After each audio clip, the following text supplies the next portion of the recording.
他虽然很可怕，但也是值得我们敬畏的对手。我们现在能做的，就是要紧握我们的武器，迎面与他对抗，像我们的祖先一样，像天上的雄鹰一样。明天，我们的勇士就要踏上征程，他们此行也许永远回不来了，但是他们的精神永远留存，让我们为英雄送行。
来，坐吧。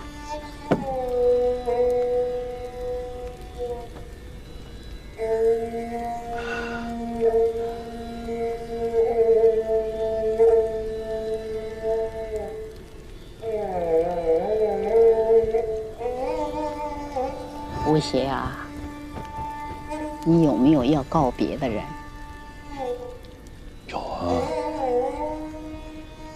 有奶奶、爸妈、二叔、三叔、小花、秀秀、瞎子、老魔，还有那个胖子。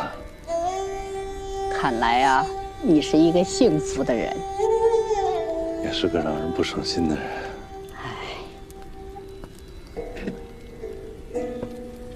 谢谢你。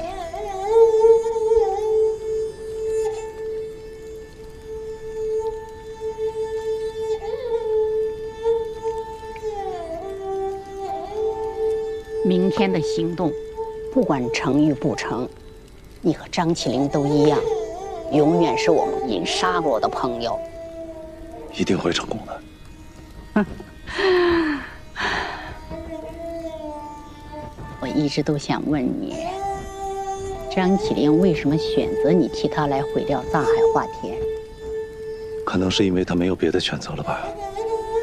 我觉得不是。你们的眼睛里有同样的东西。这次的责任可以不由你们来承担，但是你们选择了承担。其实我也一直都有一个问题：你们影沙洛人守在这里，一生都在等待藏海花的成熟，在成熟之前，等待张家人到来，有意义吗？阿莫，我要吃肉。哦，来，坐吧。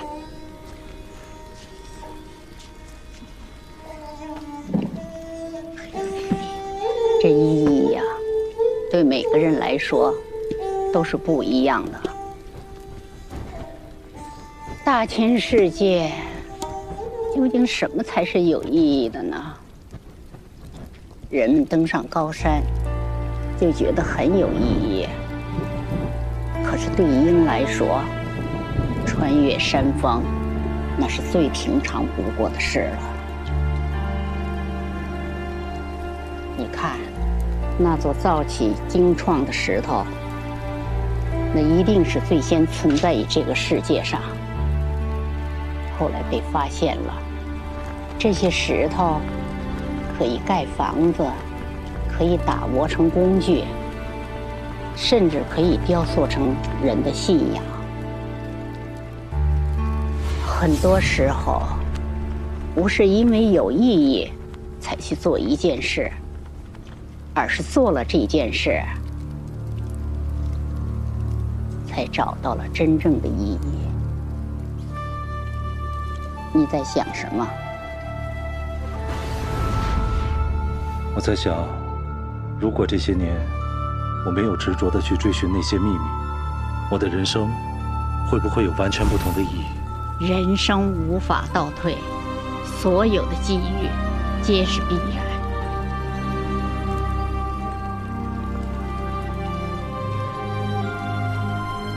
希望我还能再见到他。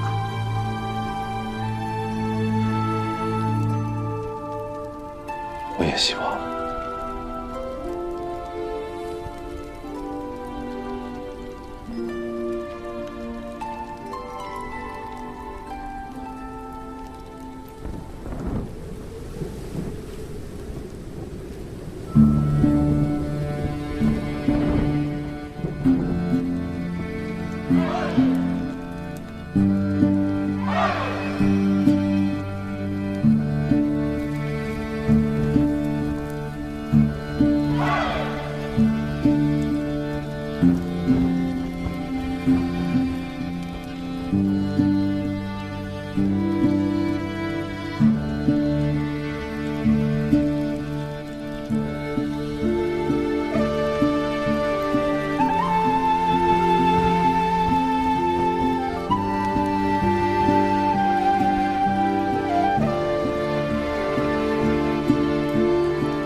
小哥，明天我就要去组织暴风了。青铜门还不知道有没有机会去接你，我尽量吧。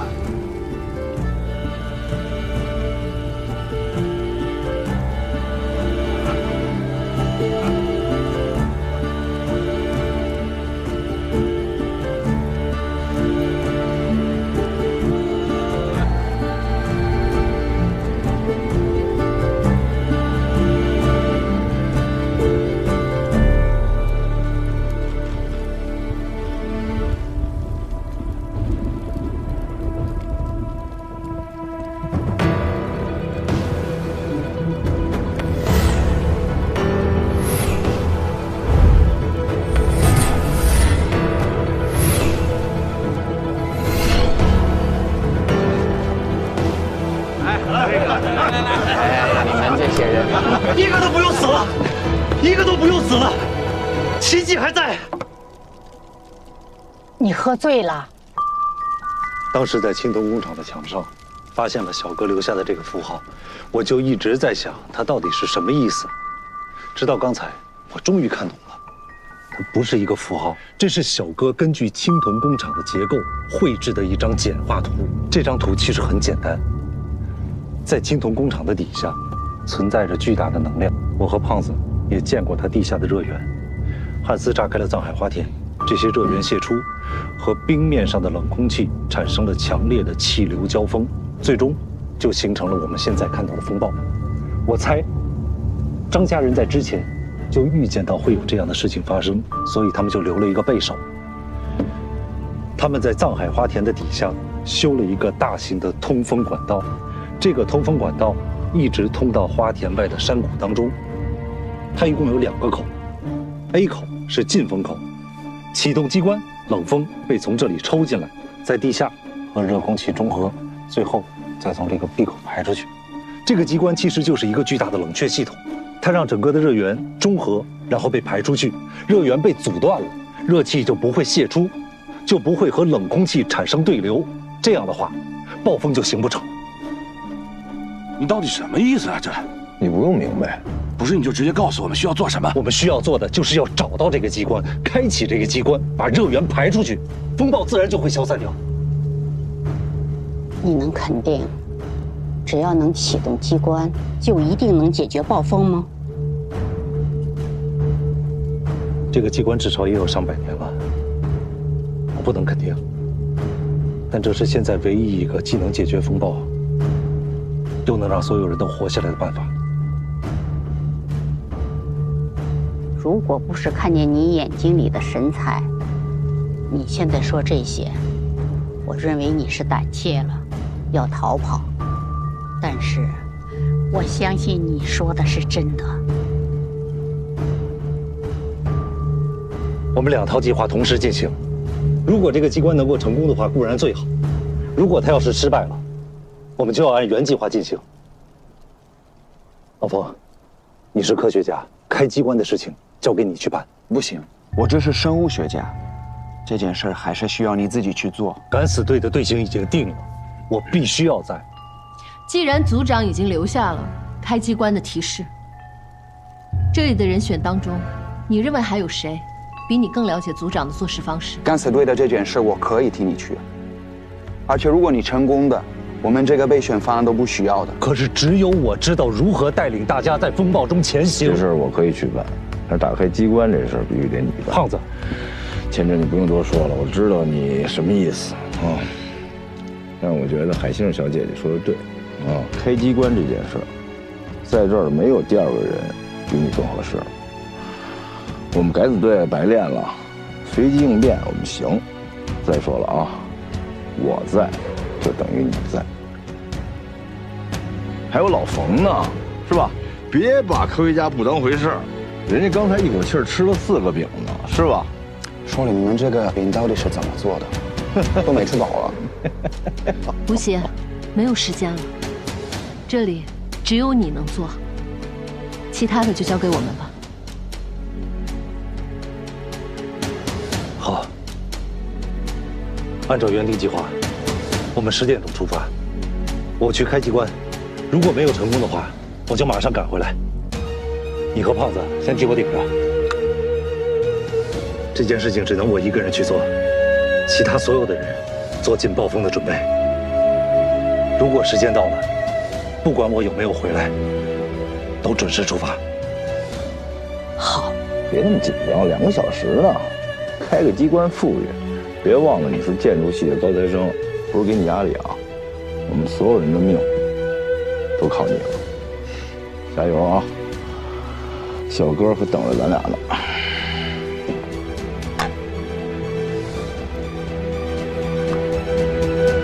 早晨你们。张西蒙。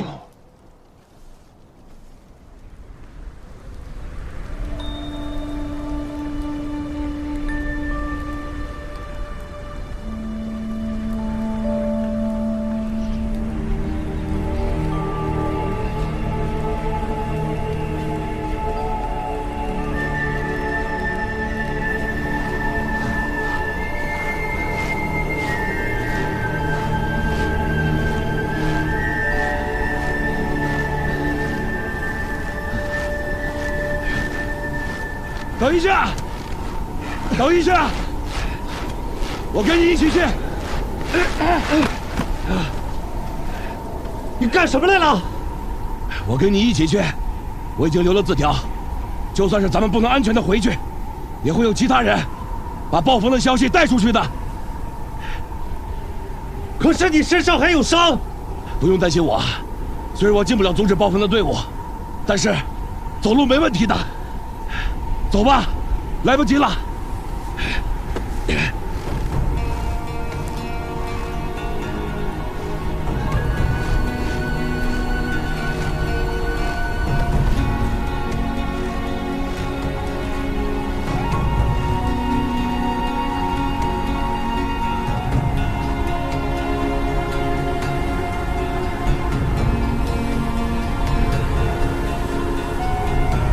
你不是不相信我吗？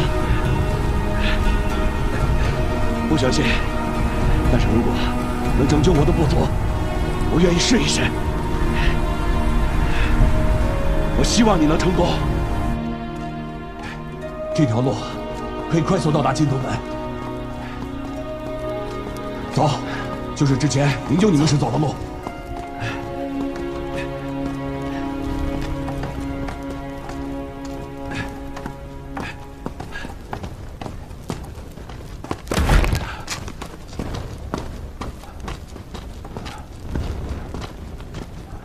那边。好。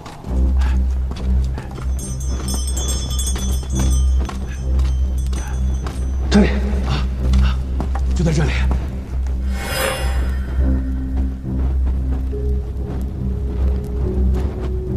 就是这个，小哥留下的标志。小哥这幅图和里边的结构位置关系几乎都一样。那如果这样说的话，下面这一层就应该是那个通风井。我们现在应该在上面这一层。这个圆圈就应该是我们现在这个空间。那旁边这个就应该是操控室的位置。所以说，这里确实是一个引导热源的装置。是。太好了，操作室就应该在那个方向。啊，走，太好了。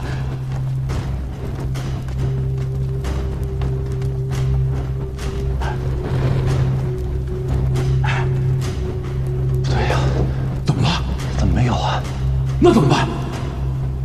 可能是小哥的地图和实际的尺寸有差异，但是不管怎么样，在这堵墙的后面就应该有一个大的空间。找找。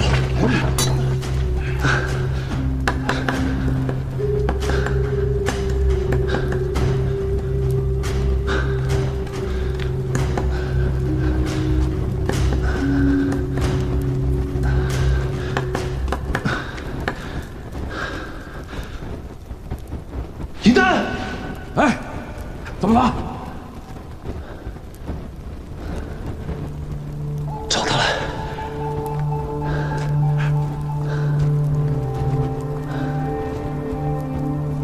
应该就是这里了。太好了。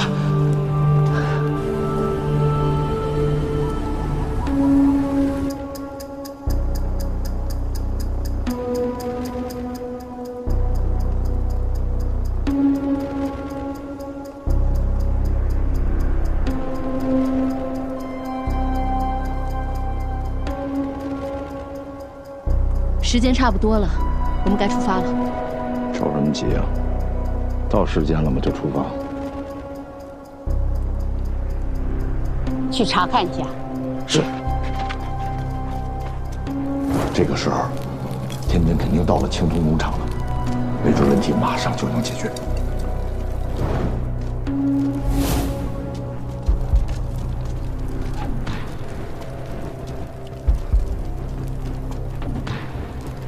吴邪，这就是你要找的机关吗？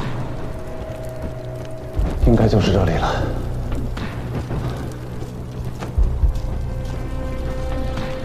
启动这个，就能消灭风暴？那我倒要试一试。哎，别，你等我再观察一下。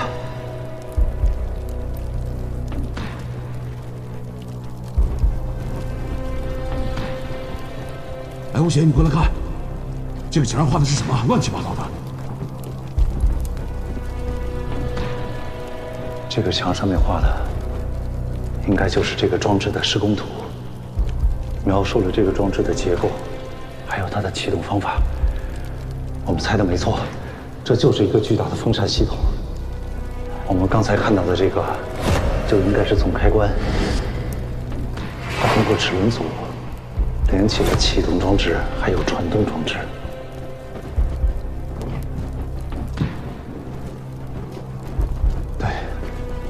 启动这个开关，就可以启动整个的装置，把冷空气从外面抽进轨道里，中和地下的热源，从而让风暴消失。林丹，你看那两边就是传动轴，在这个房间里边，还应该有一个点火装置，在那里。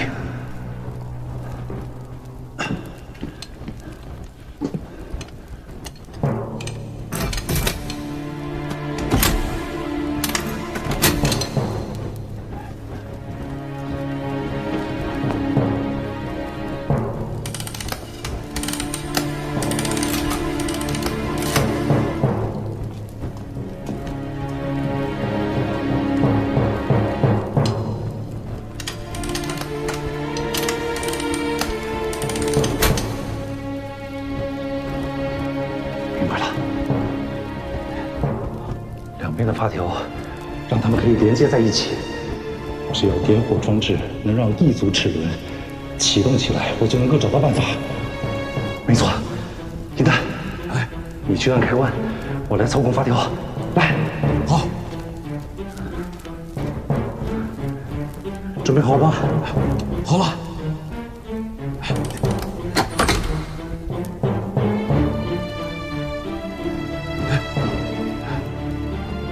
怎么回事？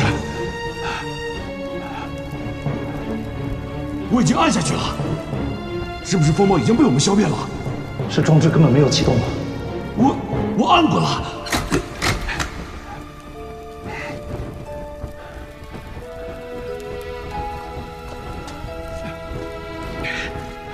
是不是点火装置失灵了？怎么样？好吧。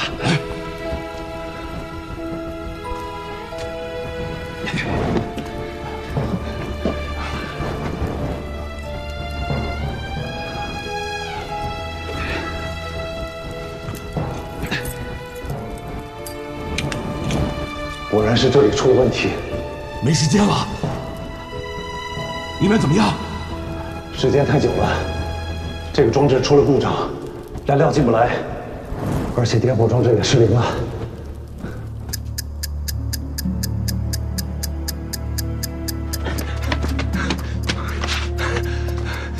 风猛没有消失。通知大家准备出发。既然里面的装置坏了，我们就自己找动力。这里的动力是靠燃烧产生的，爆炸依然能够产生动力。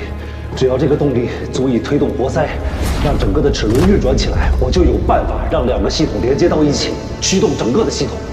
但这个空间必须要是密闭的，这样爆炸的力量才能全部作用在活塞之上。来，帮我一下。好，来。先看看这扇门是否能合上。能合上的话，一会儿再开个缝把火扔进去。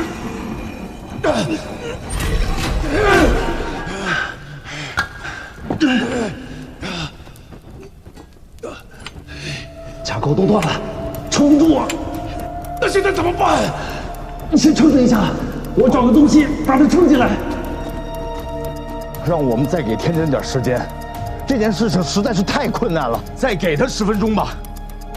既然他是代表我们去的，我们一定要绝对的相信他，再给他点力量，等一等好吗？10分钟一到，马上出发，好吗？我不相信吴显会失败的。你先把门放下来。好，你别再找了，这个门我扛得住。这个炸药太危险了，我们无法预见它的威力。我来解决这个阀门的事情，你来操作这个阀条。过来，我教你。你过来，我教你怎么操作这个卡扣。你要仔细听清楚我说的每一句话，把耳朵贴在这里，你要仔细的听，然后这只手转动这个。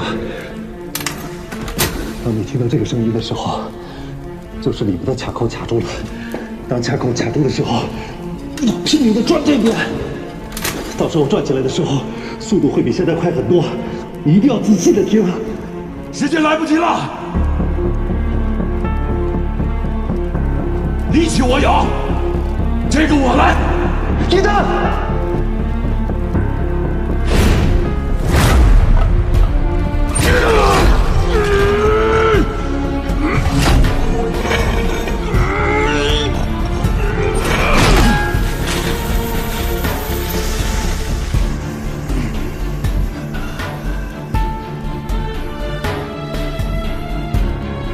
吴邪，这次你不。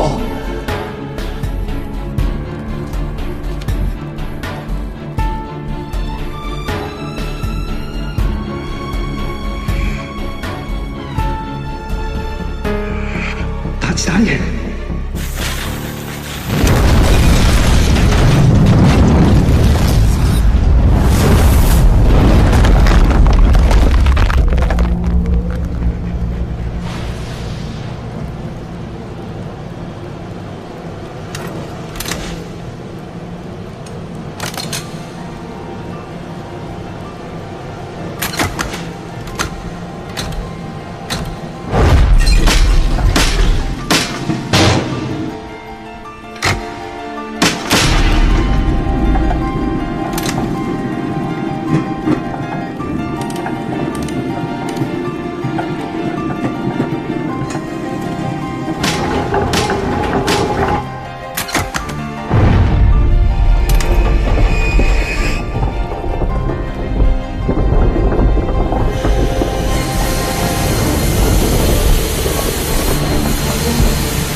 光。是。不用去，不用去，快说，风暴没有了。老冯，走。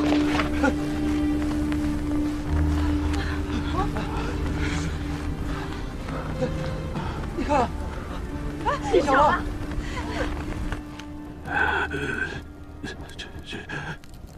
成功了，成功了。我就知道，你一定会成功的。走，咱们回家。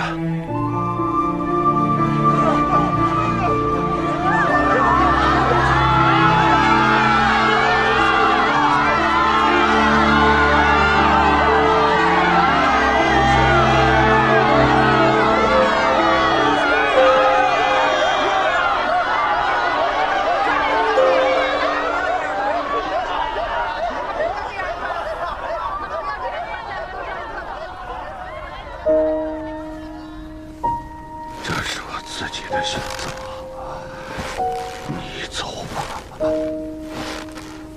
就算你要死，你是要死在这个鬼地方，还是死在外面的蓝天下？吴邪，你说的对，我应该死在这里，而不是里边。现在还没死呢，就想放弃了？别傻了，其实咱俩心里都明白，我这个伤根本就到不了阴沙漠。吴邪，你有你的路要走，我也有我自己的归宿。没什么路不路的，路都是人走出来的。天好蓝啊！你放我下来。怎么了？放我下来。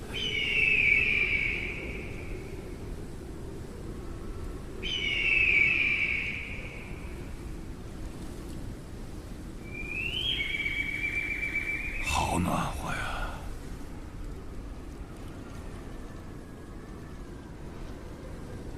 好久没有看过那么漂亮的天空了。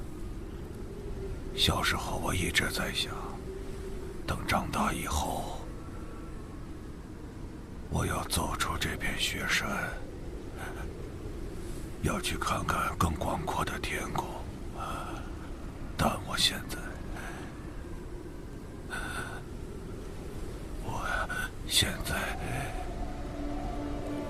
才发现，我一直就在最广阔的天空下。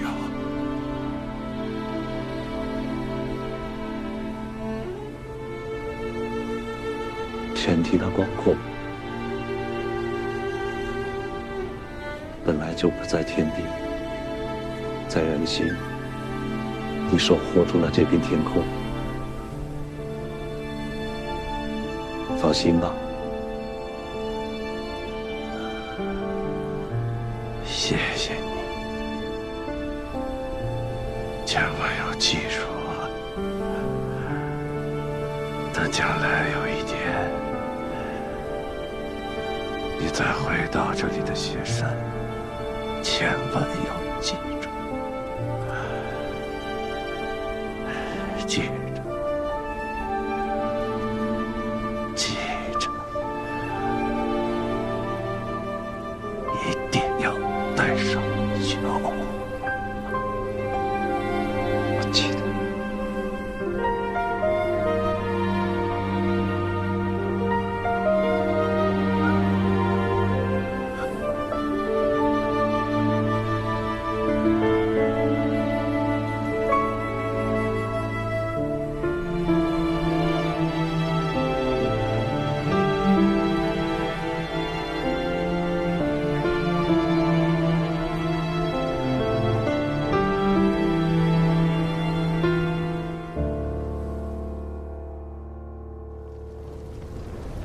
来，在今晚这个欢聚的日子里，让我们大家举起酒杯。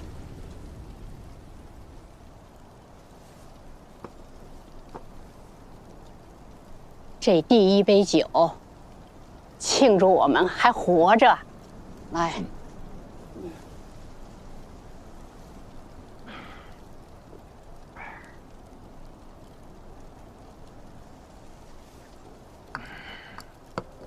小多西，这是银丹哥哥的刀。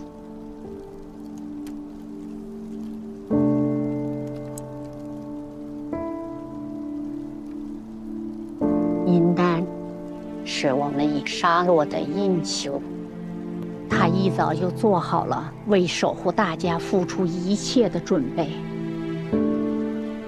就让这把刀带他留在这里，永远带印沙洛铭记。这第二杯酒，敬我们的英雄银丹。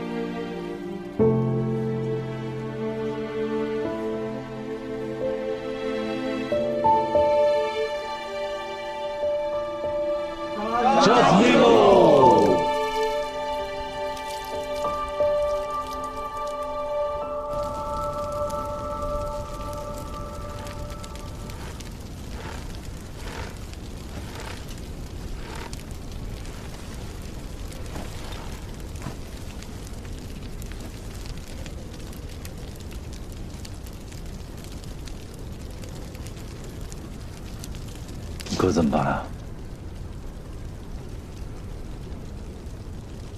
我跟他打拼了那么久，为了尼亚塔，为了那个不可能的愿望，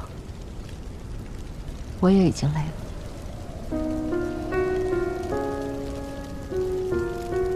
我也不知道可以怎么办，只希望他可以想通回来。我觉得很难。跟你说明白话，我不会原谅他的，他也不会原谅我。下次我再见到他，我肯定弄他。也就是现在，你会站在我这边，咱俩能心平气和的好好说说话。过了明天，你很难再站在我这边。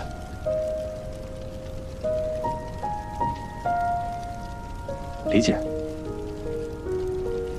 小天真果然是个明白人。你比他懂得。这个家你是主心骨。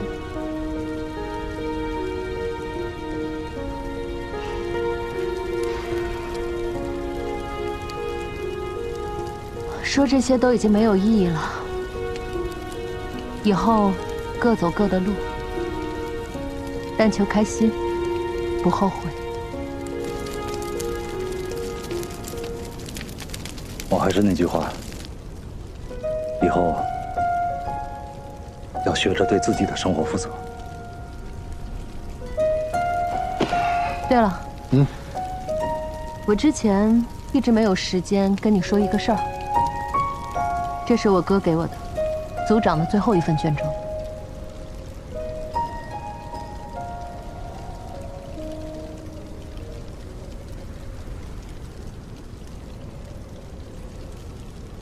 这是德仁之前保管最高机密的卷轴，但是之前我哥去了一次吉拉修行场，提前把这份卷轴偷走了，现在还给你。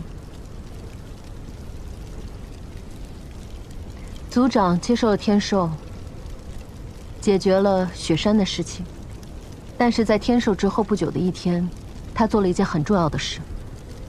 那件事被算作他那段故事真正的尾声。这里的记叙很重要，都记录在里面。张起灵成为组长，接受张家重任的原因其实很简单。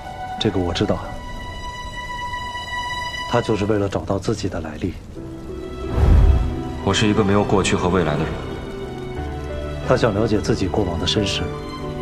成为组长之后，你就会知道所有的事情。他想知道自己到底是谁，为何而来。他想找到自己和这个世界的联系。也就是第一次天寿之后，他忘记了这一切，而是在无意识中不断地去做其他的事情。终于，他处理完董灿这件事情之后，他走到了这一步，要解开自己最重要的心结。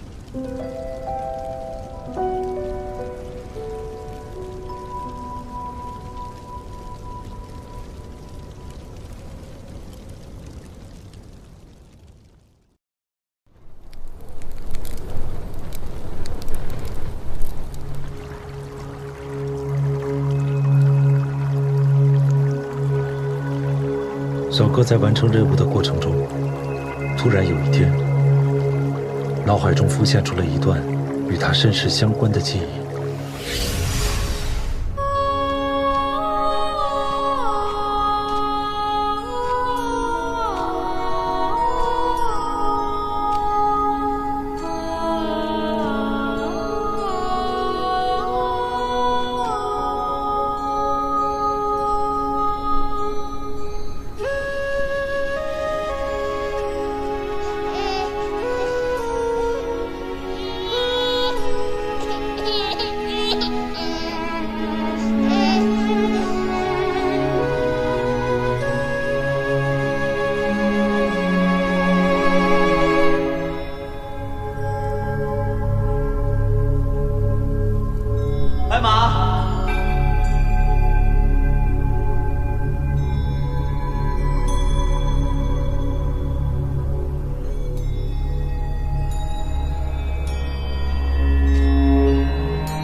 组长，您已经什么事情都不记得了吗？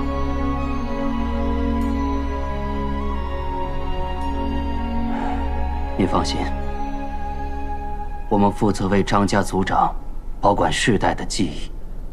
您需要什么，有任何问题，我都会竭尽所能。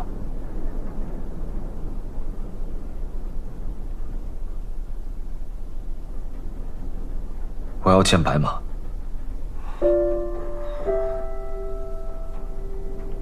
白马？您知道白马？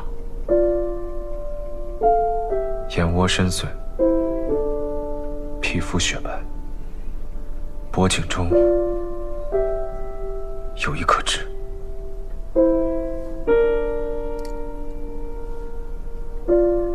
您怎么会知道白马？怎么会知道他的长相的？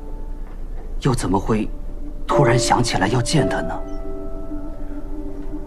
我做了一个梦，或许是天寿里的内容，也可能是以前的执念。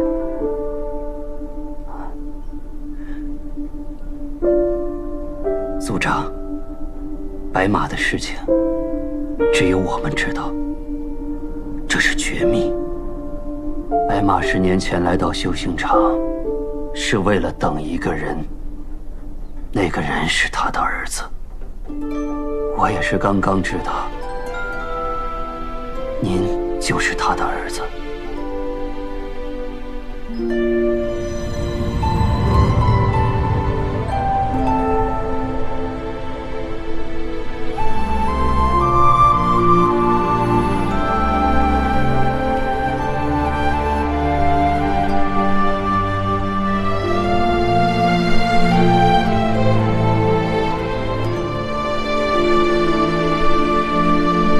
贵客为何在此长跪？大师，我有一事相求。何事？我的孩子被张家的人带走了。张家的孩子被带回张家，这个忙我怎么帮啊？我自知，无法阻止孩子回到张家，但我也知道，张家那样的环境，是没法培养出一个幸福的孩子的。人自有命数，可我身患重疾，命不久矣。我知道自己时间不多了，也许余生，我也很难等到和孩子再见面的那一天。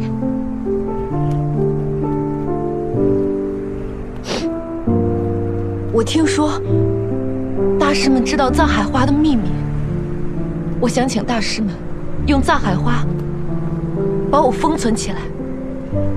藏海花只是能够把人暂时的封存起来，但它治不了你的病。而且数年以后，我们也没把握能把你唤醒，所以我们现在明令禁止使用藏海花。可大师，这个孩子不一样，他不一样呀！我想请求这个机会。如果他幸福，他不会知道我，也不需要来找我。可如果他不幸福，他一定会来找回自己的身世。我不希望他找到的是一具尸骨，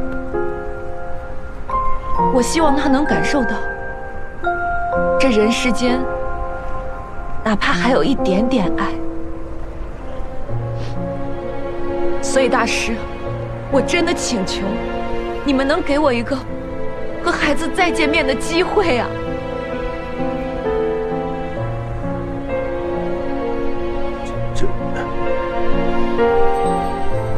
不行，大师，不行，大师。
那天，我们给白马用了藏海花，从此他陷入沉睡。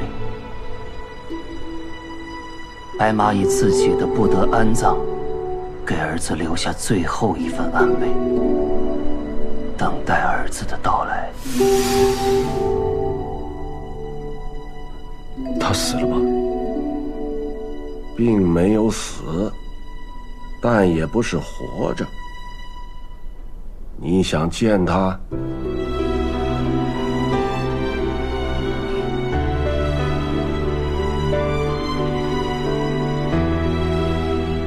你就如一块石头一般，见与不见，没什么区别。那院里边有一块巨大的原石，你去雕琢它吧。心里有什么就去雕刻什么。等到那块巨石被雕刻成型以后，你就可以见到白马。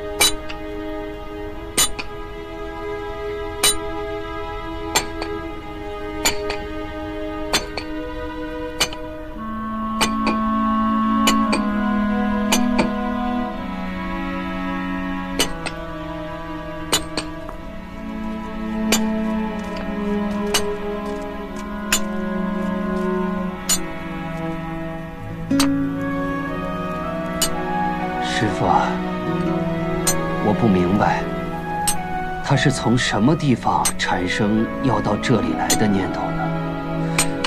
师父，您怎么会说他是块石头呢？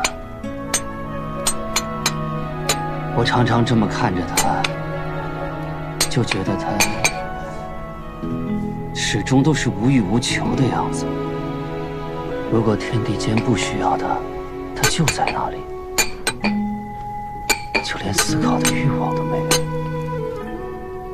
先有了，然后没有，那才是大彻大悟。生来没有欲望的，那是石头。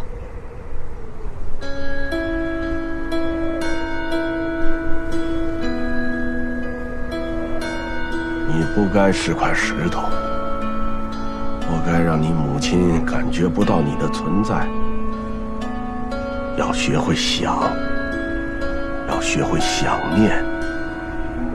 生是你母亲的第一份礼物，这是她最后一次送给你的礼物，那颗被他们遮蔽的心。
组长，师父今天让我去修葺布置了一间屋子，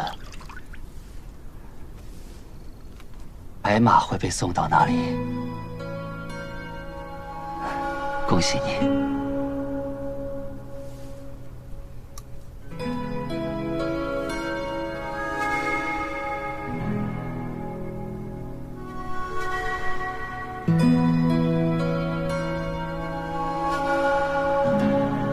白马多年封存于冰川下，受藏海花药性的影响，它可以沉睡并存活数十年。我们与他约定，当他的儿子来找他的时候，我们便会将他带出来。届时，白马会被唤醒。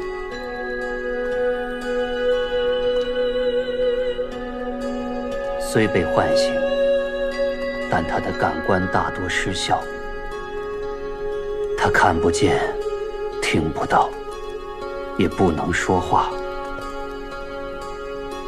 但白马知道，他的儿子就在他的身边。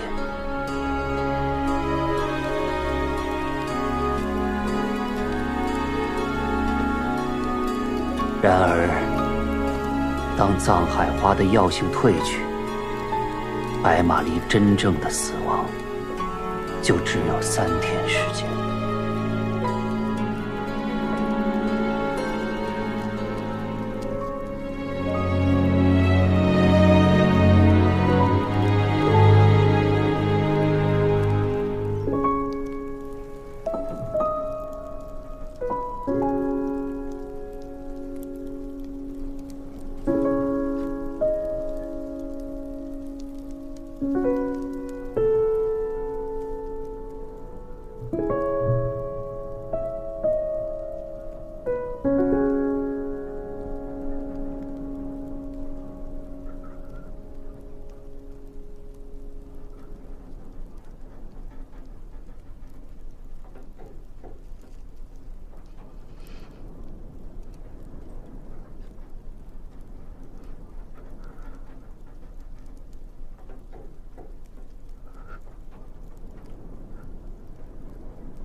他需要先找到自己的想，只要他的内心有一丝想那块石头成为什么样子，那块石头就会呈现出有意义的形状。到了那时，他有了心，才成了人。他母亲对他的牵挂，才落了地。人出生时本没有心，所以谁也伤害不了的。但人一旦有了心，世界上任何东西就都可以伤害的。所以，我们让他有了心，只是为了能更好的伤害他。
后来，听说族长离开了吉拉修行场，很长一段时间，没有人知道他去了哪里，做了些什么。再后来，那位老修行者和德人都去世了，见证这一切的，只剩这一份卷轴。张家人都有着这样的命运。孩子没有感知家庭温暖的权利，父母也没有看到孩子幸福快乐度过一生的权利。白马很想看看孩子长什么样，想知道孩子的每一份喜怒哀乐，想知道他们的成长过程里的每一个瞬间。可是他用尽了全力，只为自己争取来了这寂静的3天。他的孩子却没有一个像样的人生。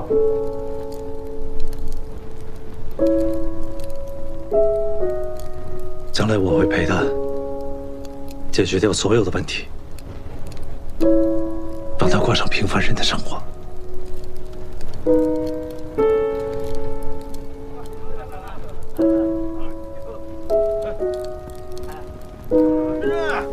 快进来呀！哎，来喝。走了。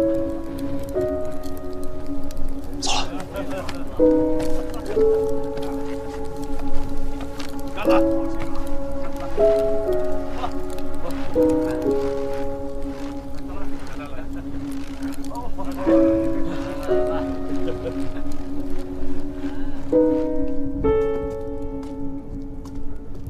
奶奶，我恐高啊！那游乐场里翻滚过山车，您坐过吧？那人这嗷嗷的，我都不知道图啥。你说那外面那大风刮的，谁不害怕？哎，你还的！我跟你说，你们这也太猛了！你们真不怕死啊？你们？我跟你说，我自愧不如啊，奶奶。我喝点酒吧。不是胆儿小，我就是胖子，这么快就喝醉了。我跟你说，奶奶，幸亏你扎的及时啊。要不咱们就得那边聊了，这个，哎呀，是不是想吃花生米了？哎，还有点花生米就好。哎呀，不过这个也挺好。哎呀，吴先生，这一杯是来告别的。怎么，老冯，你要撤了？事情已经结束了，我要回去，天亮以后我就走了。回去之后有什么打算？我打算回学校。重新去大学教书，挺好。就这些吗？还有，可以有时间去找我妹妹。其实这些年，我做了那么多事儿，都是为了逃避我没照顾好、我没保护好我妹妹这件事。但是无论我在做多少，这件事就像一块疤。永远都在，永远都疼。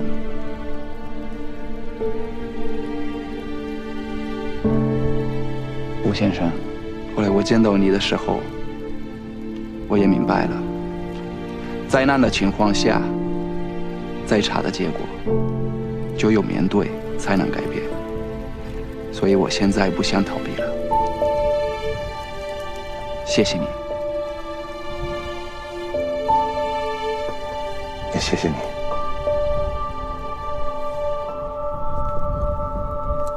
潘爷，也谢谢你，帅。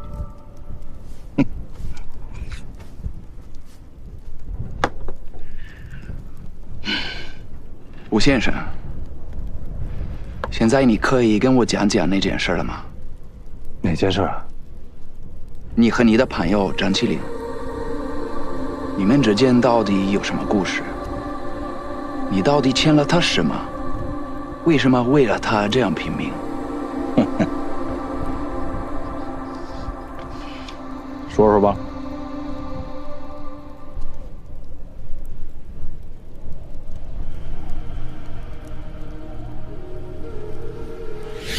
当年，小哥见过了自己的母亲之后，继续他履行族长使命的漫长旅程。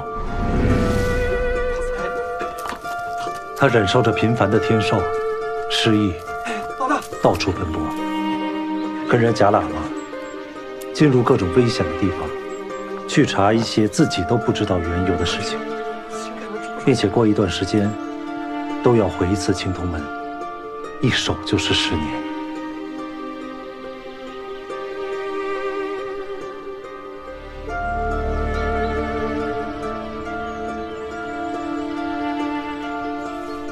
后来，一个神秘的组织发现了小哥。这个组织是由9个家族构成，他们的家族非常庞大，历史悠久，专门探寻地下的各种秘密来牟利。他们基于小哥超凡的能力，在了解了他的信息后，便找到他进行了一次谈判。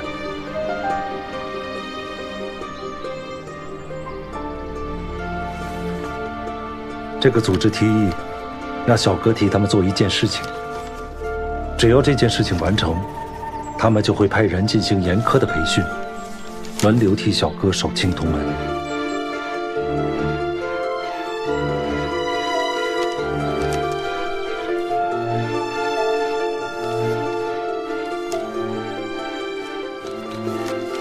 小哥最终答应了他们。小哥开始帮那个组织做事，而因为一些机缘巧合，我被卷了进去。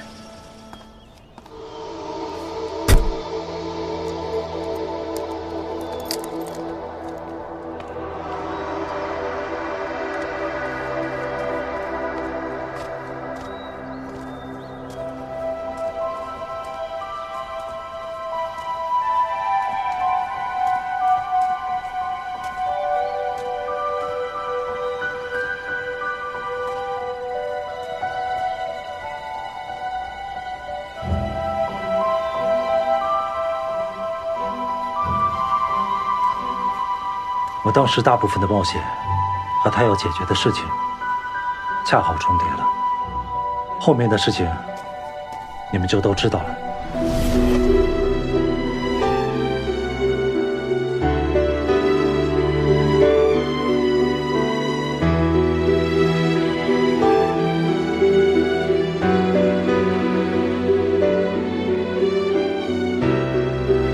你们冒险的事我倒是听说过。只是没想到张青云的背后有那么多前因后果。虽然我们是兄弟，但是我也觉得亏欠他很多。我们哥仨呢，经历了那么多的磨难，去了那么多离奇的地方，这一路走来，自然就形成了这坚实的友谊。那么亏欠这一说如何而来呢？我作为一个无知的普通人，非要跟着他一起去探寻所有谜题的答案，可能就是因为我愚蠢的执着，所以让他感到意外吧。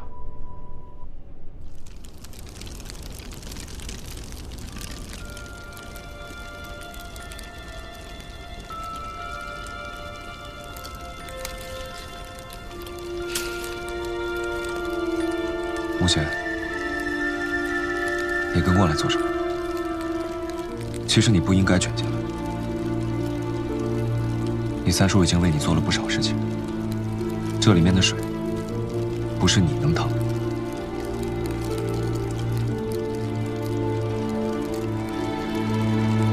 其实我也不想，我的要求很简单，我只是想知道这到底是怎么一回事，我就心满意足了。可是呢？可是偏偏所有人都不肯告诉我，这趟浑水我不趟不可能。那你有没有想过，他们不想让你知道真相的原因呢？我没想过，也不知道往什么地方去想。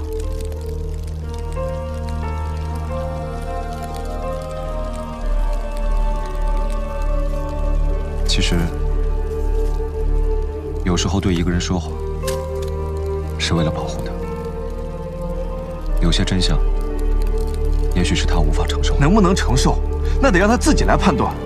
也许那个人根本就不想让别人来保护呢，也许那个人只是想死个痛快呢。你了解那种什么都不知道的痛苦吗？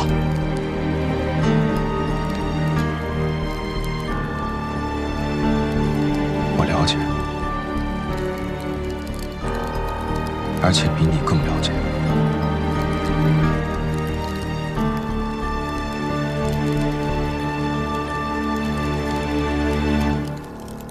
对于我来说，我想知道的事情远比你要多。但是我没有任何一个人可以像你一样抓住去问。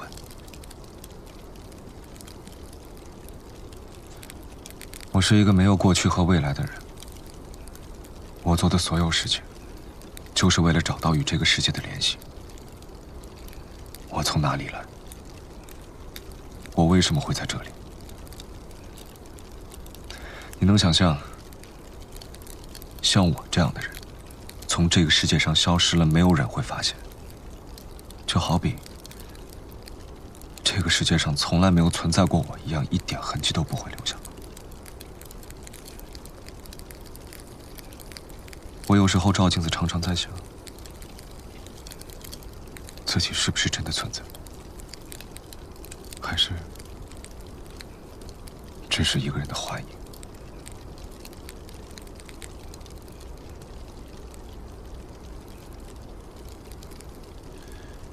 也没你说的那么夸张。你要是哪天消失了，至少我会发现。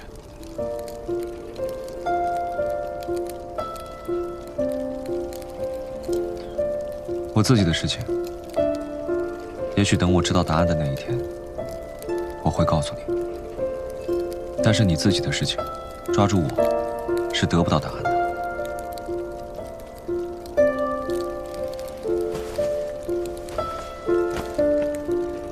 这一切对于我来说，同样是一个谜。我想你的谜已经够多了，不需要再多了。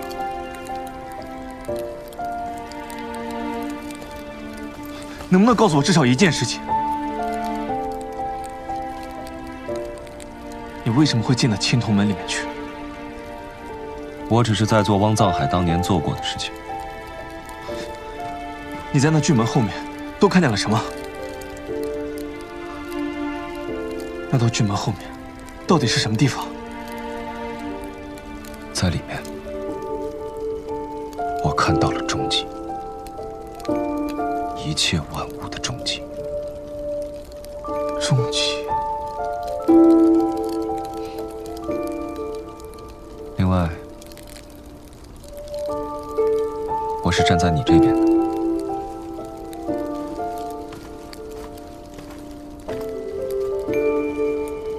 站在我这边。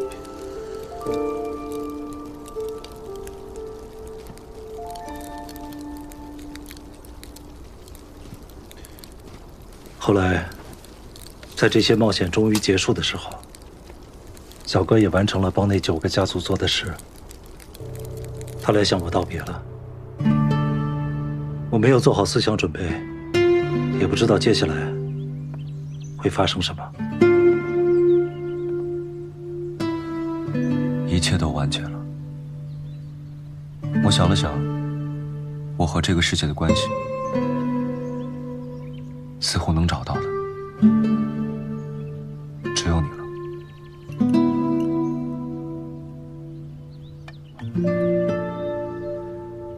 说吧，你准备去哪里？我们一起经历了这么多，肯定是一辈子的朋友。以后常联系吗？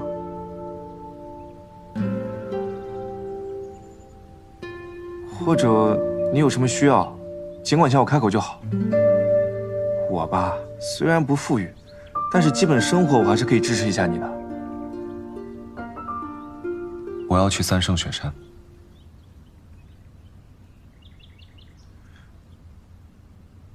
哦，那是个很冷的地方吧？这南方多好，四季分明，气候湿润。这是个养人的好地方。我只能去那里。再见。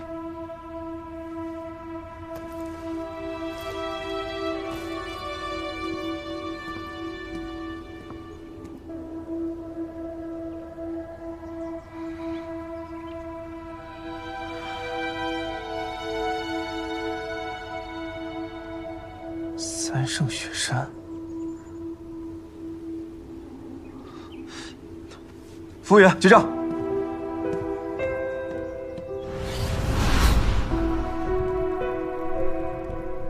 张起灵和你道别是去云顶天宫的青铜门了吗？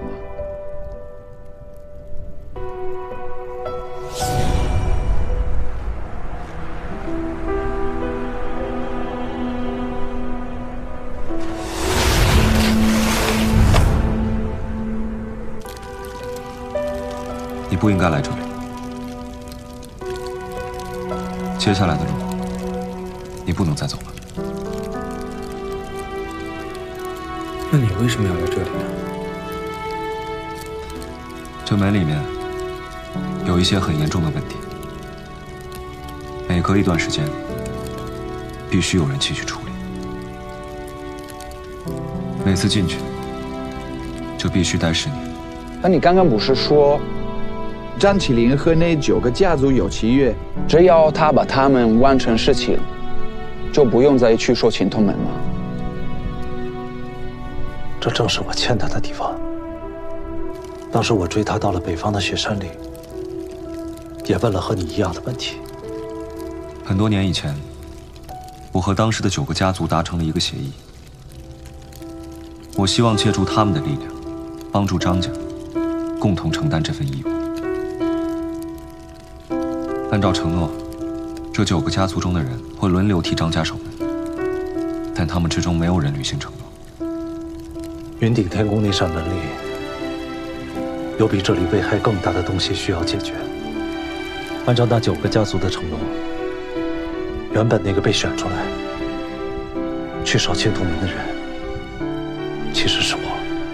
但他们从来没有培养过你，你进去就会死。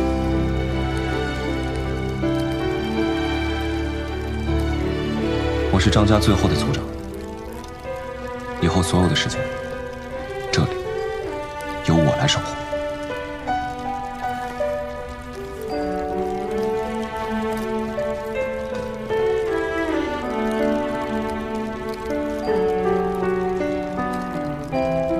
既然你已经来了，我还是和你说，10年之后，如果你还记得我，你可以回到这里。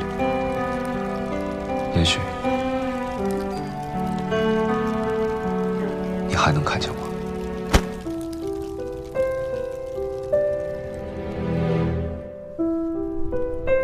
原本应该在那个深渊洞空一样的地方待上10年的人，也应该是我。小哥本来有机会减少这些痛苦，但是他为了我，放弃了这个机会。他选择独自去承担这些苦痛和重责。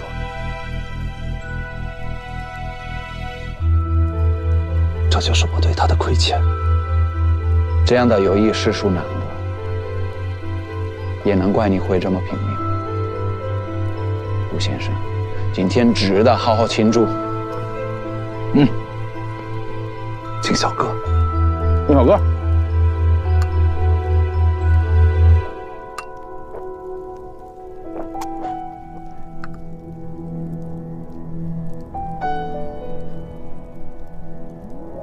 明天呀，你们就要走了。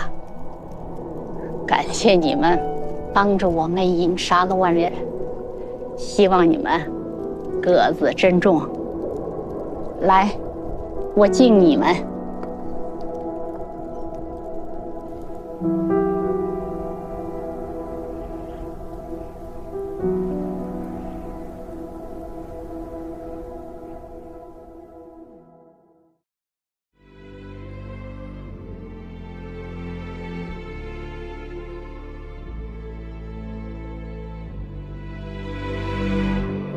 卷入一段冷冽宿命，那片雪会藏着谜，就算含义无可抵御，也有点让我执迷。等到所有风雪消弭了，不再掩盖着那片未知生机，只有你向永恒走去。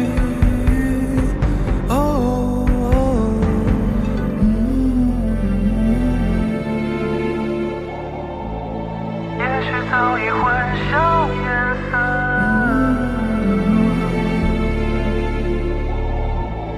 也许早已沉沦过锁。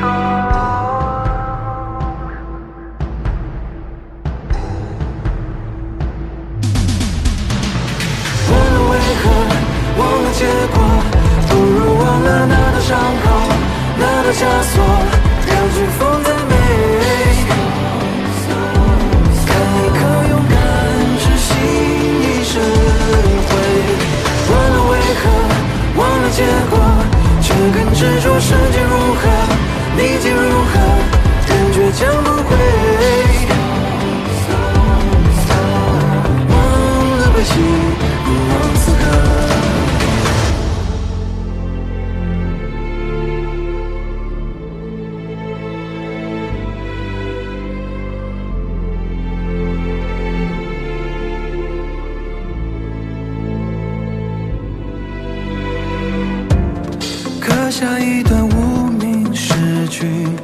那座山转身忘记，就算光阴湍流不息，也未抹去你痕迹。只是这条路总崎岖的，人们眺望的也是奔波幻影，一生门中窥见天地。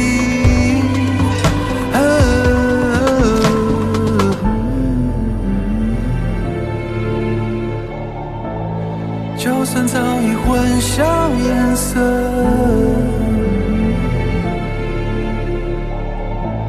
就算早已沉沦婆娑，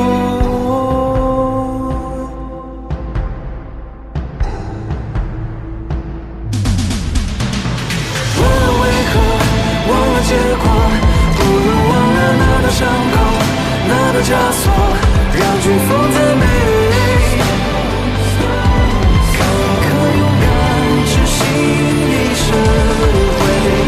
忘了为何，忘了结果，却跟执着瞬间